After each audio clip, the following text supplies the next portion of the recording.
Que a paz e a graça de Cristo Jesus esteja com você. Eu estou falando diretamente agora, de maneira exclusiva, para você que não sabe o motivo da sua existência e por diversas vezes perguntou a Deus: por que nasceu?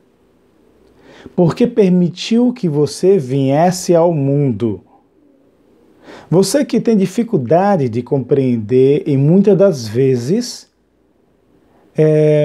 pensou em dar cabo da sua vida por não encontrar sentido, por sentir um vazio dentro da sua alma. Estou falando para você que provavelmente frequenta uma igreja, ou para você que frequentou e já saiu por decepção do pastor ou de algum irmão, ou até mesmo por ter voltado a realizar práticas pecaminosas incompatíveis com a vida cristã e se julgou indigno de estar no meio da congregação. Você que conhece a palavra de Deus e você também que não conhece a palavra de Deus, que às vezes não bebe um pouco, mas bebe todas, porque o dia de amanhã é um novo dia, e não valoriza a sua vida, e muito menos a vida das pessoas que estão à sua volta, apesar de demonstrarem muito carinho e preocupação com a sua. Talvez esteja falando para um pai alcoólatra. Para você que é fumante, que muitas das vezes não está nem aí para as pessoas que se sentem incomodadas com a fumaça do cigarro, ou não está nem aí para com seus filhos, que você mesmo diz que você ama, para a esposa que você fala que ama e que está empurrando fumaça de cigarro, nicotina. O cigarro tem uma informação que diz lá na embalagem que ela contém 4.700 substâncias tóxicas. 4.700 substâncias tóxicas. Tem substâncias cancerígenas. E as pessoas prejudicadas, como por exemplo, não só é a pessoa que fuma, mas as pessoas que inalam a fumaça. Você pode estar contribuindo para que haja morte, haja doença no meio da sua família. Mas você pode ser uma das pessoas que não entende o motivo da sua existência e muitas das vezes não entende o motivo da existência dos seus filhos e das pessoas que estão à sua volta. Você já tem se questionado, ou você já tem falado com Deus, por que você veio a este mundo? Talvez você já seja parte do grupo de pessoas que não gostaria de ter existido, devido às circunstâncias que você está vivendo. Não é verdade? Mas eu quero trazer a mensagem de Deus para o seu coração, exatamente para você que está vivendo uma turbulência, uma tribulação, por conta desses questionamentos que você já procurou em vários lugares, inclusive no centro espírita. E por achar uma informação mais conveniente ao que você procurava, você frequenta o centro espírita. Ou você que não frequenta o centro espírita em nenhuma religião, por conta de não ter encontrado nenhuma resposta satisfatória. Eu quero trazer para você a palavra de Deus. Se você é de Deus, esta palavra vai tocar o seu coração. Pois a palavra de Deus foi inspirada, foi revelada, foi propagada para os filhos de Deus, para serem transmitidas para outros que são filhos também de Deus. Por mais que você ainda não tenha Deus como seu pai, Deus tem você como filho. Eu quero convidar você, se você tiver uma Bíblia, ou se você não tiver a Bíblia, você pode pesquisar depois, pegar anotações. No livro de Mateus, capítulo 7, versículo 21, há algo maravilhoso. Há uma revelação fabulosa que Deus nos revela por meio do ensino do Senhor Jesus, o motivo da minha existência. E aqui também estará constando o motivo da sua existência. Acredite você ou não, o motivo da sua existência está aqui, na palavra de Deus. No livro de Mateus capítulo 7, versículo 21, está escrito: nem todo o que me diz Senhor, Senhor, entrará no reino dos céus, mas aquele que faz a vontade de meu Pai que está nos céus. Continua dizendo: muitos me dirão naquele dia: Senhor, Senhor, não profetizamos nós em teu nome? Em teu nome não expulsamos demônios? E em teu nome não fizemos muitos milagres? Eu lhes direi abertamente: nunca vos conheci. Apartai vós de mim, vós que praticais a iniquidade. Ou seja, vós que praticais o pecado. Eu quero chamar sua atenção para o versículo 21. Ele diz que muitas pessoas que chamam Senhor, Senhor, mesmo que façam milagres, mesmo que profetizem, mesmo que expulsem demônios, essas pessoas não terão a garantia de ir para o céu. A garantia de ir para o céu, de entrar no reino dos céus, não é somente dizer Senhor, Senhor, mas é fazer a vontade do Pai que está nos céus. Você nasceu para fazer a vontade do Pai. Você sabia disso? O motivo da sua existência é fazer a vontade do Pai aqui na Terra. Porque você não é da Terra. Você está na Terra de uma maneira passageira. Você não é deste mundo. Você não é deste mundo.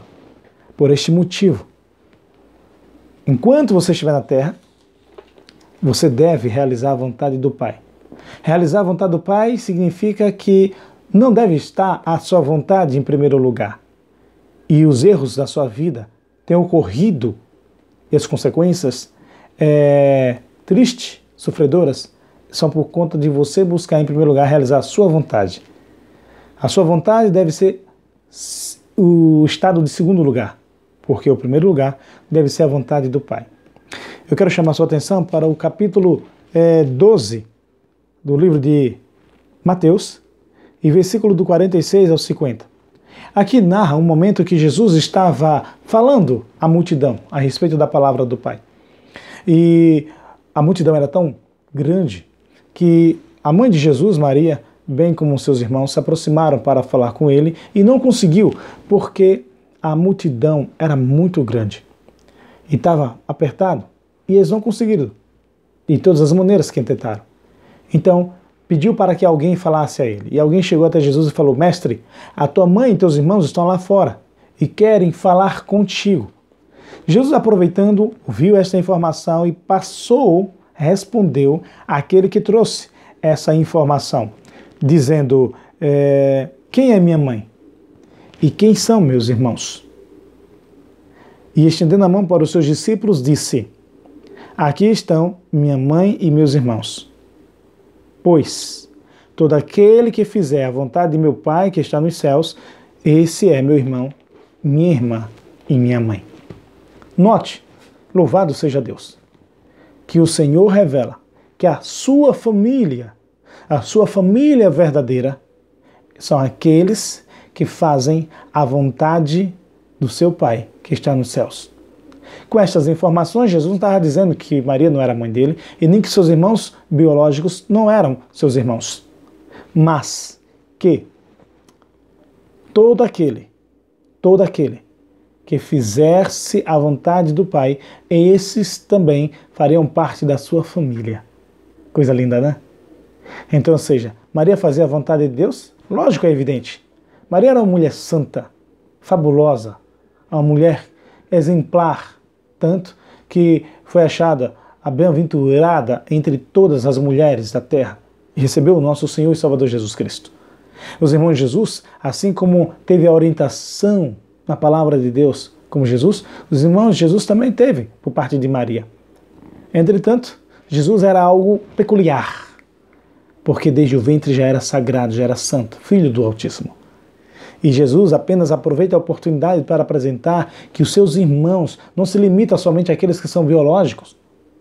A sua mãe não limita somente àquela que foi a sua progenitora, mas todo aquele que faz a vontade do Pai. Agora veja, observe, o que diz o próprio Jesus no livro de Mateus, capítulo 7, versículo 21. Nem todo o que me diz Senhor, Senhor entrará no reino de Deus, ou no reino dos céus, mas somente aqueles que fazem a vontade do meu Pai que está nos céus. Vejamos, somente entrará no reino dos céus aqueles que fazem a vontade do Pai. E somente pertence à família de Deus, à família do Senhor Jesus, aqueles que fazem a vontade do Pai. Percebe? Você é irmão de Jesus? Você é servo do Senhor Jesus? Você foi lavado e redimido pelo sangue de Jesus Cristo? Ótimo. Você pratica a vontade do Pai? Você realiza a vontade do Pai? Não?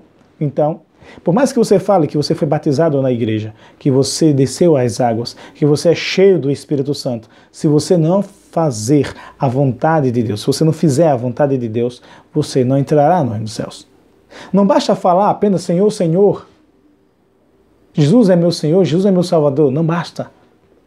Uma coisa é o que a nossa boca fala, outra coisa é o que a nossa atitude fala. A nossa fala deve ser ligada às nossas atitudes. As nossas atitudes devem ser ligadas à nossa fala. A nossa vontade deve ser alinhada com a vontade de Deus. Uma vez que nós somos servos de Deus, somos servos do Senhor Jesus, não é a nossa vontade que deve estar em primeiro lugar, não é a vontade do servo que deve estar em primeiro lugar, é a vontade do seu Senhor. E o nosso Senhor é o nosso Pai. O nosso Senhor é o nosso Pai. O nosso Senhor é aquele que amou a gente de tal maneira que deu seu Filho Jesus Cristo para ser também nosso Senhor, nosso Salvador. Se nós olharmos para Jesus, imitarmos Jesus, fazer o que Jesus fez, viver como Jesus viveu, a gente irá para o céu. Por quê?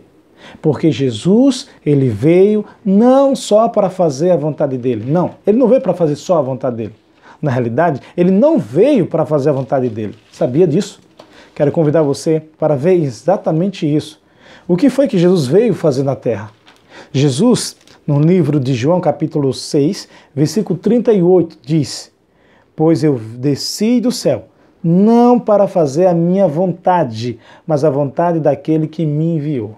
Note, se o próprio Jesus, o Filho de Deus, o unigênito, o qual não existe nenhum outro igual a Jesus, é um com o Pai, é o modelo de toda a perfeição, o modelo de toda a obediência.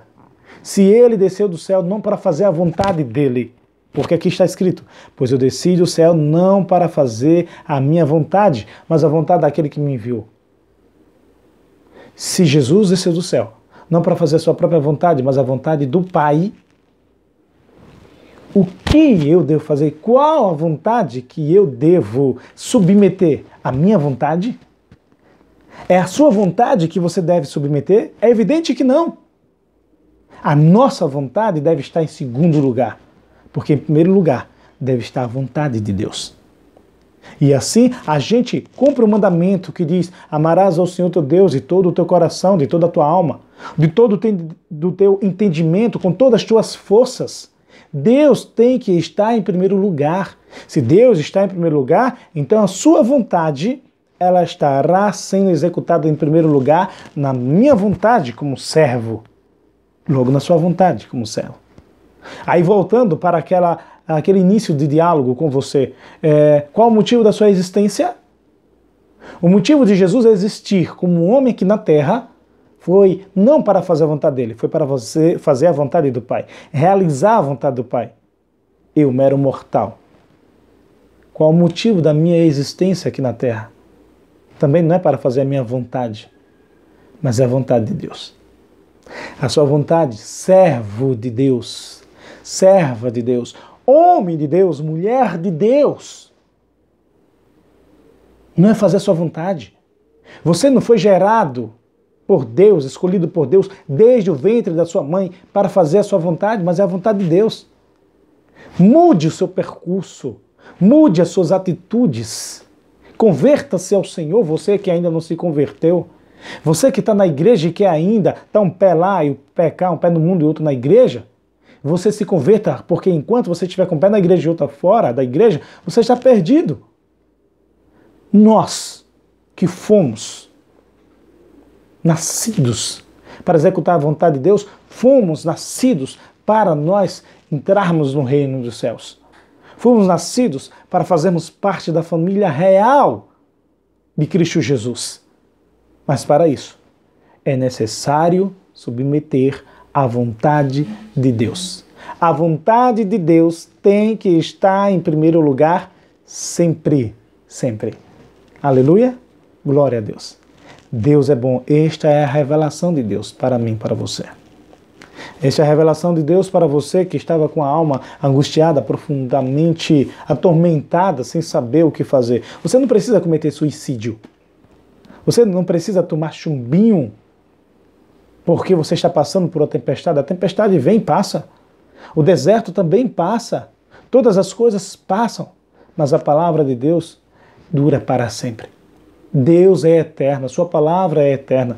Então que a palavra de Deus eternize no seu coração. E que eternizando no seu coração, você faça a vontade de Deus. Realize a vontade de Deus. Faça a vontade de Deus para você eternizar nas mansões celestiais. No novo céu e numa nova terra, a qual Jesus Cristo foi preparar para mim e para você. Ele prometeu que em breve voltará. Breve ele virá. E nós iremos nos encontrar com ele. Eu quero pedir a você que você dê oportunidade a si mesmo para que o Espírito Santo salve você. Para que o Espírito Santo resgate a sua família através de você. Eu oro para que Deus te dê a paz, que Deus te dê sabedoria, que Deus te ilumine cada vez mais e desperte em você fome e sede da sua palavra, em nome do Senhor Jesus. Que Deus te abençoe e que Deus te guarde.